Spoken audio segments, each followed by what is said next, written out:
Everyone, welcome back to my channel opener blog. আমার কাছের এবং দূরের সকল বন্ধুরা কেমন আছো? আশা করি যে যেখান থেকে আজকের ব্লগ ভিডিওটি দেখছো সকলে ভালো আছো এবং সুস্থ আছো। আমরাও তোমাদের ভালোবাসায় ঠাকুরের আশীর্বাদে বেশ ভালো আছি। প্রতিদিন তোমাদের সঙ্গে ব্লগ শেয়ার করি, তো ভাবলাম আজ একটা তোমাদের সঙ্গে ছোট্ট একটা রেসিপি শেয়ার করব। তো রেসিপিটি সম্পূর্ণটা জুড়ে থাকার অনুরোধ রইল আমার সকল দর্শক বন্ধুদের। আশা করি রেসিপিটি দেখলে তোমাদের ভালো লাগবে। যদি ভালো লাগে অবশ্যই কিন্তু কমেন্ট করে জানাতে ভুলো না। যদিও আমি অত বেশি ভালো রান্না করতে পারি না, যেটাই পারি সেটাই তোমাদের সঙ্গে শেয়ার করব। চলো তাহলে দেখতে থাকো, সঙ্গে থাকো, পাশে থাকো।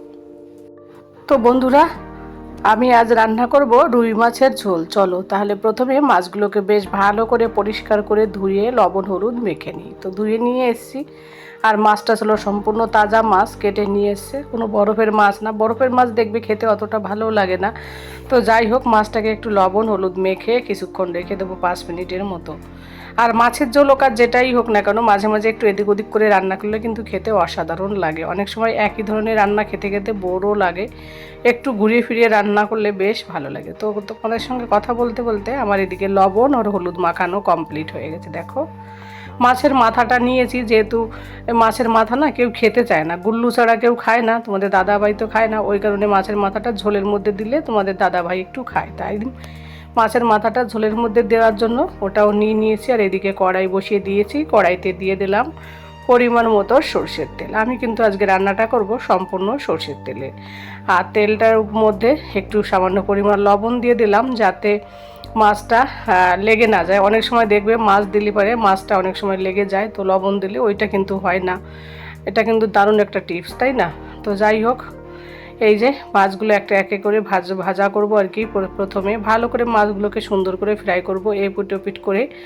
আর রান্নাটা কিন্তু সর্ষের তেলে করব। সর্ষের তেলে রান্না করলে খেতে কিন্তু আরও অসাধারণ হয়, স্বাদ আরও দ্বিগুণ বেড়ে যায়। আর মাছ দেওয়ার সময় না আমার এতটা ভয় লাগে, আমি একদম সাবধানে দূর থেকে এইভাবে ওইভাবে দিই, তেল ছিটে না যায় সেই ভয় আর কি। তখন আমি গ্যাসটাকে একটু কম করে দিই যাতে তেলটা ছিটে না যায়। অনেক সময় আবার মাছ ফ্রাই করার সময় কম তেল দিই, তারপরে আবার তেল দিই। তো যাই হোক, আর এইদিকে মশলাটা করেছি আমি, এই যে আদা আর রসুনের পেস্ট করে নিয়েছি আলাদা মিক্সিতে আগে থেকেই, সেগুলো আর তোমাদেরকে দেখালাম না বন্ধুরা। তারপরে এই যে মাছগুলো একটু এপিট ওপিট করে বেশ ভালো করে ফ্রাই করে নিচ্ছে। আর তেলটা আর একটু পরে আবার দিলাম, কারণ প্রথমে বেশি তেল দিলে না, যখন মাছ দিই তখন একদম মনে ভয় করে প্রচুর আমার, জানো তো।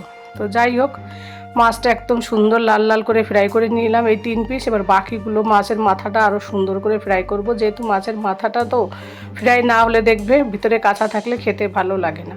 তো ওই কারণে মাছের মাথাটা লাস্টে ফ্রাই করব, বেশ ভালো করে এপিট ওপিট করে লাল লাল করে ফ্রাই করে নেব। তো দেখো, মাছের মাথাটাও ফ্রাই করে নেওয়া কমপ্লিট হয়ে গেছে।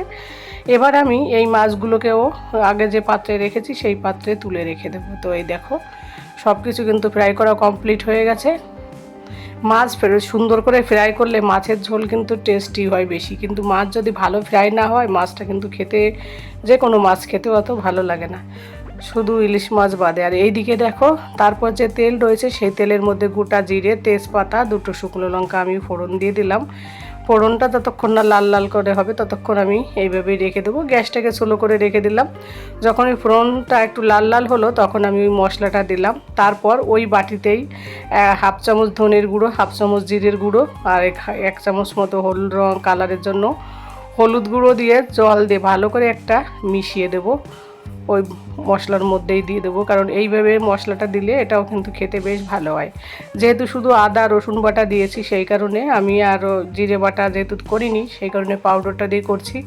আর এর মধ্যে সামান্য লবণও দিয়ে দিলাম, দিয়ে এবার ওই মশলার মধ্যে দিয়ে ভালো করে মশলাটাকে কষিয়ে নেবো যতক্ষণ না তেল ছাড়তে শুরু করবে। একটু হালকা মশলা দিয়ে রান্না করলে কিন্তু খেতে অসাধারণ হয়। আমি কিন্তু খুব একটা মশলা দিইনি, দেখেই তোমরা বুঝতে পারছো।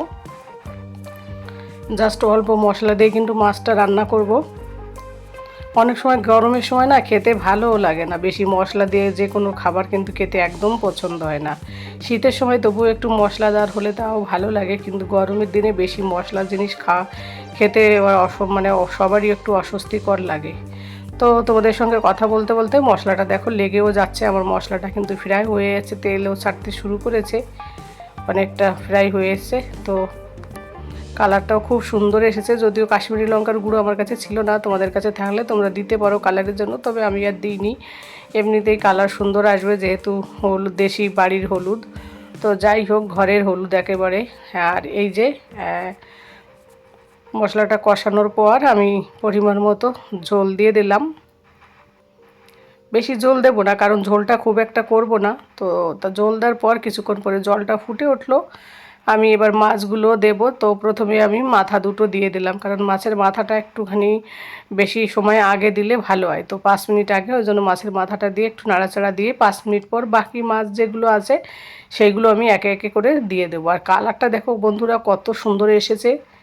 কোনো কাঁচা লঙ্কা ব্যবহার করিনি, তো শুধু শুকনো লঙ্কা ফোড়নেই দিয়েছি। ঝাল তোমাদের টেস্ট অনুযায়ী তোমরা কাঁচা লঙ্কা এক্সট্রা দিতেও পারো, যেহেতু বাচ্চা খাবে সেই কারণে, গুল্লু খাবে তোমরা তো জানো, ওই কারণে আমি শুকনো লঙ্কা শুধু ফোড়নে দিয়েছি। দরকার হলে খাবে, নাহলে ফেলে দেবে।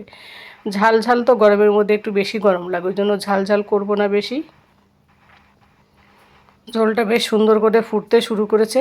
এই পর্যায়ে আমি এর মধ্যে আগে ওই যে মাছগুলো, বাকি যে মাছগুলো আছে সেই মাছগুলো আমি এর মধ্যে দিয়ে দেবো একটা একটা করে, আস্তে আস্তে করে। তো দেখো মাছগুলো আমি কিন্তু আস্তে আস্তে করে সবগুলো মাছ, প্রত্যেকটা মাছ দিয়ে দেবো।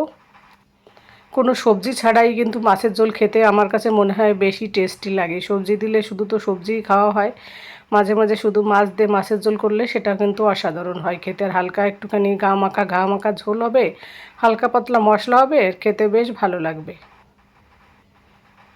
তো দেখো সব মাছগুলো দিয়ে দিয়েছি, দিয়ে এবার ঝোলের মধ্যে ভালো করে আমি মিশিয়ে দেবো।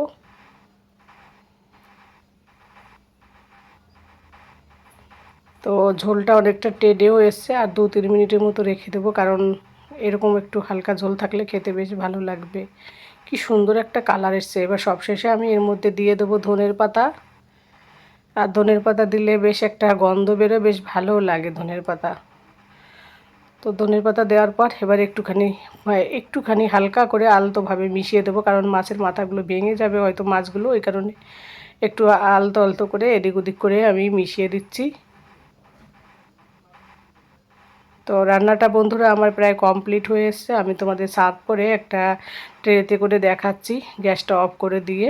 তো দেখো কত সুন্দর এসেছে, দেখতে যতটা সুন্দর হয়েছিল খেতেও কিন্তু অসাধারণ হয়েছিল। একদম সাধারণভাবে মাছের ঝোল এইভাবে রান্না করে দেখবে, খেতে কিন্তু অসাধারণ লাগবে।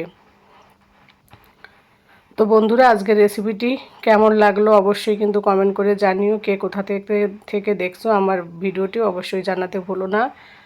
আর নতুন বন্ধুরা প্রথমবার ভিজিট করলে চ্যানেলটি যদি ভালো লাগে, আমার চ্যানেলটিকে সাবস্ক্রাইব করে পাশে থেকে যেও, এবং পাশে থাকা বেল আইকনটি প্রেস করে দিও, তাহলে প্রতিদিন আমি যে ভিডিওগুলো দেবো সেগুলো সবার আগে তোমাদের কাছে পৌঁছে যাবে। আজকের রেসিপি এখানেই শেষ করছি। অন্য কোনো দিন অন্য কোনো ব্লগ ভিডিও অথবা রেসিপিতে তোমাদের সঙ্গে দেখা হবে। যে যেখান থেকে দেখছো সকলে ভালো থাকো, সুস্থ থাকো, সাবধানে থাকো। Tata, good night.